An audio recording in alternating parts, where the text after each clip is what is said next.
Exodus 14. Then the Lord said to Moses, "Tell the Israelites to turn back and encamp near Pi-hahiroth, between Migdol and the sea. They are to encamp by the sea, directly opposite Baal-zephon.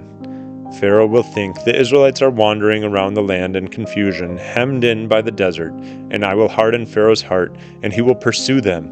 But I will gain glory for myself through Pharaoh and all his army, and the Egyptians will know that I am the Lord." So the Israelites did this. When the king of Egypt was told that the people had fled, Pharaoh and his officials changed their minds about them and said, "What have we done? We have let the Israelites go and have lost their services." So he had his chariot made ready and took his army with him.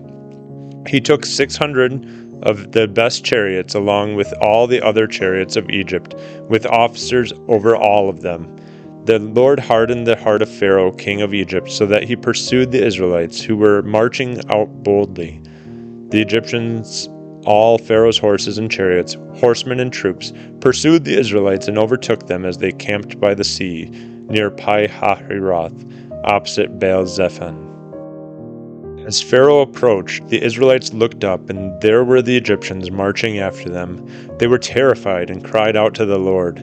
They said to Moses, "Was it because there were no graves in Egypt that you brought us to the desert to die? What have you done to us by bringing us out of Egypt? Didn't we say to you in Egypt, 'Leave us alone, let us serve the Egyptians'? It would have been better for us to serve the Egyptians than to die in the desert." Moses answered the people, "Do not be afraid. Stand firm, and you will see the deliverance the Lord will bring you today. The Egyptians you see today you will never see again. The Lord will fight for you. You need only to be still." Then the Lord said to Moses, "Why are you crying out to me? Tell the Israelites to move on.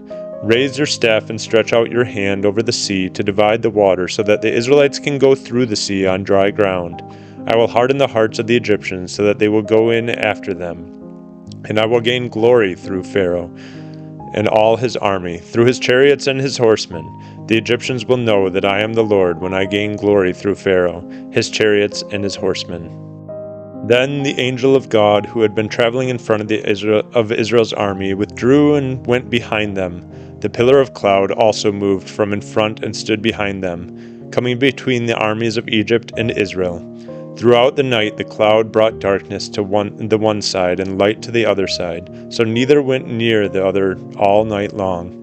Then Moses stretched out his hand over the sea, and all that night the Lord drove the sea back with a strong east wind and turned it into dry land. The waters were divided, and the Israelites went through the sea on the dry ground, with a wall of water on their right and on their left. The Egyptians pursued them, and all Pharaoh's horses and chariots and horsemen followed them into the sea. During the last watch of the night, the Lord looked down from the pillar of fire and cloud at the Egyptian army and threw it into confusion.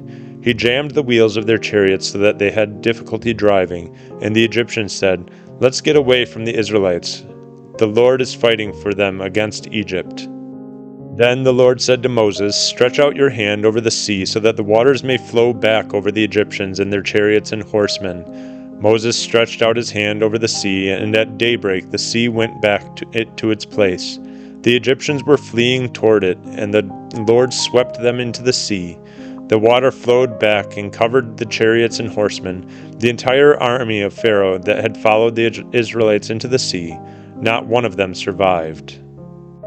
But the Israelites went through the sea on dry ground, with a wall of water on their right and on their left. That day the Lord saved Israel from the hands of the Egyptians, and Israel saw the Egyptians lying dead on the shore.